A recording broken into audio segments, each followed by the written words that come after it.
तो hello guys, कैसे हैं आप सभी? होप कि आप सब मस्त होंगे, अपने में पढ़ाई में व्यस्त होंगे। तो आप सभी का स्वागत है इस नए वीडियो में। तो आज हम पढ़ने वाले हैं कंपाउंड इंटरेस्ट यानी कि चक्रवृद्धि ब्याज। जी, हम चक्रवृद्धि ब्याज के बारे में आज बात करने वाले हैं। तो इसमें हम लोग आज क्वेश्चन लेके पढ़ेंगे, ठीक है, और क्वेश्चन से ही समझेंगे कि जो कंपाउंड इंटरेस्ट होता है क्या और कैसे बनता है, ठीक है। तो आज के बाद आप ऐसे यू चेंज करके, यानी कि कोई भी आपसे क्वेश्चन पूछेगा, जैसे कि चक्रवृद्धि ब्याज के क्वेश्चन पूछेगा, आप बहुत तेजी में यानी कि बहुत लाइट स्पीड से आप जवाब दे सकते हैं। तो चलिए यहाँ पे हम स्टार्ट करते हैं। तो हम यहाँ पे लिखेंगे सॉल्व, हम सॉल्व करेंगे, ठीक है। तो सबसे पहले चक्रवृद्धि ब्याज का एक आता है सबसे बड़ा, मतलब कोई भी क्वेश्चन बनाने में सबसे ज्यादा सबसे बड़ा हाथ किसका होता है? आपको क्या लगता है? सबसे बड़ा हाथ होता है रूल का। रूल नहीं है तो क्वेश्चन नहीं बनेगा।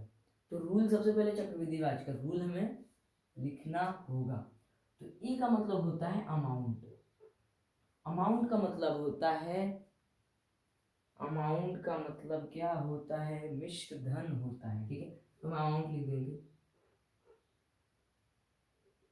अमाउंट, ठीक है। और अमाउंट इज इक्वल टू, ठीक है, पी का मतलब हम लोगों ने पढ़ा था। पी का मतलब प्रिंसिपल, स्कूल का नहीं, क्वेश्चन का प्रिंसिपल।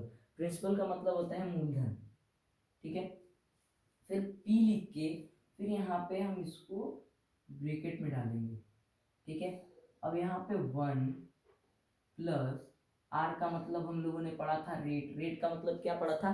दर, जो कि हम लोगों ने सिंपल इंटरेस्ट में पढ़ा था। अमाउंट हम लोगों ने नहीं पढ़ा था, ठीक है। और बाई में 100 वो रहेगा ही रहेगा। अब यहाँ पे, ठीक है, अब ईयर्स को मतलब वर्ष को, यानी कि वर्ष है तो वर्ष को क्या कर देंगे, यहाँ पे वर्ष को हम एन में लिखते हैं, ठीक है। एन या टी, टी भी डाल सकते हैं, एन भी डाल सकते हैं। अब ये रूल तो हम लोगों ने लिख लिया, अब हम पढ़ेंगे क्वेश्चन, ठीक है। तो find the compound interest on 500 at 10% annual interest for 2 years, ठीक है। एनुअल इंटरेस्ट का मतलब होता है वार्षिक ब्याज, ठीक है। क्वेश्चन कहना चाह रहा है कि 500 का 10% वार्षिक ब्याज की दर से 2 वर्ष का, वहीं 2 वर्ष का चक्रवृद्धि ब्याज ज्ञात करें। यानी कि हमें वही करना है जो क्वेश्चन दिया हुआ है। क्वेश्चन मैंने बता दिया, क्वेश्चन को हम करेंगे सॉल्व। तो सबसे पहले अमाउंट, अमाउंट हो गया, अमाउंट मतलब मिश्र धन, ठीक है। तो अमाउंट हम लोग ऐसे ही लिखेंगे, ठीक है। तो फिर हम इसको शॉर्टकट में लिखेंगे, यहाँ पे क्वेश्चन को बनाएंगे, ए लिखेंगे, AMOUNT, अमाउंट। अब प्रिंसिपल क्या है? प्रिंसिपल ये है, प्रिंसिपल मूलधन, ठीक है। 500 को हम यहाँ पे लिखेंगे, ठीक है। अब ब्रैकेट में है तो ब्रैकेट में डालेंगे। अब 1 है तो 1, ठीक है, प्लस अब रेट कितना है, ठीक है। रेट है हमारा 10%, तो परसेंट नहीं डालेंगे, सिर्फ 10 डालेंगे। अब बाई में है 100 तो 100 लिखेंगे। अब यहाँ पे एन भी लिख सकते हैं, टी भी लिख सकते हैं, कहीं भी टी, कोई कोई किताब में टी भी होता है, तो हम यहाँ पे एन लिखेंगे, राइट। तो एन यहाँ पे नहीं लिखेंगे, एन का मतलब होता है समय, ठीक है। हम वैसे हम जो सिंपल इंटरेस्ट में था उसमें हम लोग ईयर्स लिखते थे, लेकिन यहाँ पे हम एन लिखेंगे। तो एन में क्या है? 2 years, तो सिर्फ 2 लिखेंगे यहाँ पे, ठीक है, सिर्फ 2 लिखेंगे। अब आप देख सकते हैं कि 10, जो 10 है इसके बट्टे में अगर 100 है, 100, तो 0 से 0 कट जाएगा, ठीक है, 0 से 0 कट जाएगा। तो 0 से 0 कट जाएगा, तो फिर हम यहाँ पे लिखेंगे अमाउंट इज इक्वल टू 500, फिर ब्रैकेट में डालेंगे 1 प्लस, अब ये तो कट गया, ठीक है, अब सिर्फ 1 है, वहां पे मैंने कटाया, ठीक है। तो यहाँ पे क्या गया? 1/10, तो हम यहाँ पे लिखेंगे 1/10। समझिए कि यहाँ से कट गया है, ठीक है। अब मैंने कटा दिया, आपको अब तो आपको समझ में आ जाएगा, ठीक है। अब यहाँ पे 2 है तो 2 को सेम लिखेंगे। फिर यहाँ पे लिखेंगे अमाउंट, ठीक है। अब यहाँ पे 500 वही रहेगा, ठीक है। अब फिर 10 से 1 में मल्टीप्लाई करेंगे, ठीक है, मल्टीप्लाई करेंगे और फिर जो आएगा 10 1 जा 10, 10 प्लस 1 कितना हो जाएगा 11, ठीक है 11, और बाई 10 का 10 ही रहेगा, अब 2 रहेगा वैसे ही, ठीक है। अब फिर हम यहाँ पे सॉल्व करेंगे, तो फिर हम यहाँ पे लिखेंगे अमाउंट इज इक्वल टू 500। अब हम लोग को ये तो बात मालूम ही होगा कि जब भी ब्रैकेट होता है उसके बगल में जो संख्या होता है उसके बीच में एक मल्टीप्लाई छुपा होता है जो कि हाइट रहता है, ठीक है। तो वहां पे अब यहाँ पे आ जाएगा मल्टीप्लाई, और फिर क्या होगा 11/10।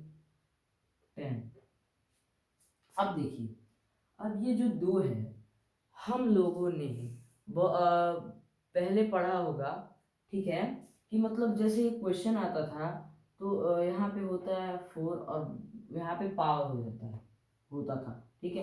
अब यहाँ पे हम 4 4 जा 16 करते थे, यानी कि जो 4 है उसका टेबल 4 बार ही पढ़े। अगर यहाँ पे 2 का पावर 2 दिया जाए तो 2 का टेबल 2 बार ही पढ़ेंगे, यानी कि उसका 2 बार पढ़ेंगे तो 4 आएगा, ठीक है। अगर हम 5 लेते हैं, 5 का अगर पावर 2 लेते हैं तो इसका क्या आंसर आ जाएगा 5 5 जा 25। अब तो आपको क्लियर हो गया होगा कि वैसे ही हमको करना है। तो फिर जो 11/10 है उसको फिर से हम 11/10 लिख देंगे, 2 बार लिखेंगे। हम लोगों ने 2 बार लिख लिया, ठीक है। अब मैं इसको इरेज कर देता हूँ, ठीक है, हम लोगों ने कर लिया। अब देखिए यहाँ से 0 से 0 कट हो जाएगा, ठीक है। अब यहाँ पे फिर लिखेंगे amount is equal to 5 into 11, ठीक है। अब फिर यहाँ पे हम मल्टीप्लाई करेंगे, 11 11 सा 121, अब 121 इंटू 5 कर लेंगे, 5 1 जा 5, 5 2 जा 10 का 0, 1 कैरी होगा, फिर 5 1 जा 5 और 1 6, 605, ठीक है।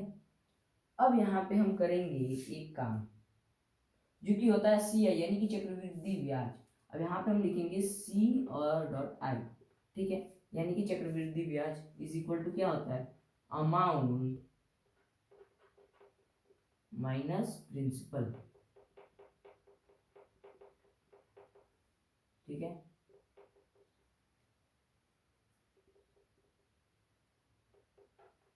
ठीक है, अब प्रिंसिपल, अमाउंट माइनस प्रिंसिपल, अब इज इक्वल टू में देंगे हम अमाउंट क्या है, ठीक है। अब अमाउंट जो हमारा था ये था, ठीक है, अमाउंट ये है 605 यानी कि 605। अब माइनस करेंगे प्रिंसिपल क्या था हमारा, और यहाँ पे हम लोगों ने क्या किया था, यहाँ पे प्रिंसिपल है, प्रिंसिपल की जगह 500 डाला था, तो वही प्रिंसिपल यानी कि वही 500 यहाँ पे लिखेंगे और यहाँ से हम कर देंगे माइनस, ठीक है। माइनस करेंगे तो आ जाएगा 105 यानी कि 105 रुपीज, ये आपका आंसर हो गया और ये भी आपका अमाउंट निकल गया, ठीक है, और ये आपका चक्रवृद्धि ब्याज निकल गया। तो चलिए ओके, क्वेश्चन आपके समझ में आ गया होगा। तो वीडियो करते हैं, तो मिलता है नेक्स्ट वीडियो में, तब तक के लिए जय हिंद जय भारत।